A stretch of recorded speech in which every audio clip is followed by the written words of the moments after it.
Sabi Okay. niya. So, first time namin guys sa museum na walang AC dito, for God's sake. Wala pong AC. Oh, kamusta ang experience mo naman? Oo, kung gusto mo mag-free tanning, dito lang pala. Dito lang.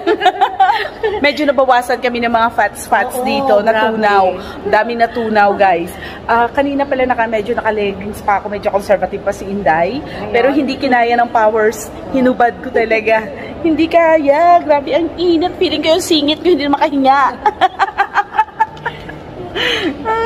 Ayan. Yesterday sa, sa pyramid, ito na naman. Sa pyramid, ito na naman ang aming pakikibaka, guys. Ayan. Ayan. Medyo sa pyramid, okay pa kasi mahangin eh. Mahangin. Dito kailangan mo mag-produce ng sarili mong hangin. Nag-aagawan sa hangin. Nag-aagawan sa hangin. Dito naghihing yung load na. Dito naghihing yung load na. At dito ay, ito pala